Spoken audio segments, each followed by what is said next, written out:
లేవు, చెవులు లేవు, మాట్లాడితే ఎవరికి అర్థం కావు.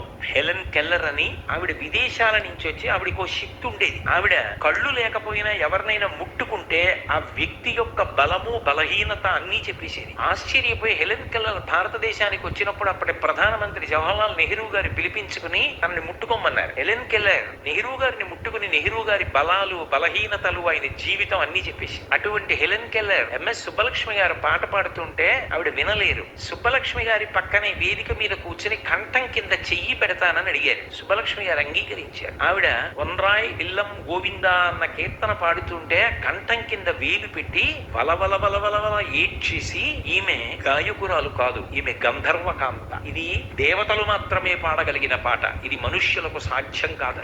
ఇన్ని కష్టాలలోంచి వచ్చిన ఎంఎస్ సుబ్బలక్ష్మి గారో తెలుసా? చిన్నతనంలో ఎంఎస్ సుబ్బలక్ష్మి గారిని ఇంటికి తీసుకెడుతున్నారు వాళ్ళ అమ్మగారు. ఆవిడ ఎంత కష్టపడి పెంచిందో మహాతల్లి. షణ్ముఖవడివు పేరు. మధురైలో ఉండేవారు. మధురై షణ్ముఖవడివు సుబ్బలక్ష్మి ఆవిడ పేరు. ఆ తల్లి ఇంటికి తీసుకెళ్లి అన్నం పెడితే కూర వేయడానికి పచ్చడి వేయడానికి లేక మజ్జిగలో నీళ్లు కలిపి పల్చటి మజ్జిగ అన్నంలో పోస్తే పక్కింట్లో మంచి వంటలు చేసుకున్న వాసన వస్తోంది. సుబ్బలక్ష్మి గారు హఠం చేశారు, నేను తినను, నాకు కూర కావాలని. కూర తినడానికి కూడా నోచుకోలేనంత దరిద్ర్యం అనుభవించినటువంటి తల్లి తరువాతి కాలంలో కోట్లు సంపాదించి తృణప్రాయంగా ఒక రూపాయి తాను ఉంచుకోకుండా సమాజానికి దానం చేసి, అందుకు కదూ ఇప్పటికీ స్మరిస్తారు ఎంఎస్ సుబ్బలక్ష్మి గారంటే. ఎంఎస్ సుబ్బలక్ష్మి గారికి తల్లి మధురై షణ్ముఖవడివు అంటే ప్రాణం. అమ్మ అంటే అంత గౌరవం. భర్త సదాశివం గారంటే అంత గౌరవం. ఆవిడ ఒకప్పుడు ఇంటర్వ్యూలో విలేకరులు అడిగారు, మీరు జీవితంలో ఏం కోరుకుంటారని అడిగారు. నా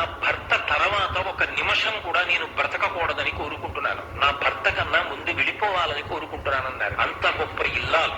ఆఖరణ ఆవిడ ప్రాణత్యాగం అయితే, ఆవిడ శరీరం వదిలిపెట్టేస్తే పరిగెత్తుకొచ్చిన మొదటి వ్యక్తి ఎవరో తెలుసా? భారత రాష్ట్రపతి పదవిలో ఉండి విమానం ఎక్కి ప్రత్యేక విమానంలో చెన్నై వచ్చి ఆమె శవపీఠిక ముందు చేతులు కట్టుకు నిలబడి కందుల వెంట బాష్పధార కారుతుండగా అబ్దుల్ కలాం గారు ఒక మాట చెప్పారు, నాకు ఈ లోకంలో ముగ్గురు తల్లులు ఉన్నారు. మొదటి తల్లి నాకు జన్మనిచ్చిన మా అమ్మ, రెండవ తల్లి ఈ దేశమాత, మూడవ తల్లి ఏ తల్లి సంగీతం వింటే నేను కష్టాలు మరిచిపోయానో ఆ సుబ్బలక్ష్మి గారిలో నేను తల్లిని చూశాను. ఇవాళ నేను ఇంకొకసారి తల్లిని పోగొట్టుకున్నానని శవయాత్రలో సుబ్బలక్ష్మి గారి శరీరాన్ని తీసుకెళ్తున్నప్పుడు ముందు నడిచి వెళ్ళాడు ఆయన భారత రాష్ట్రపతిగా.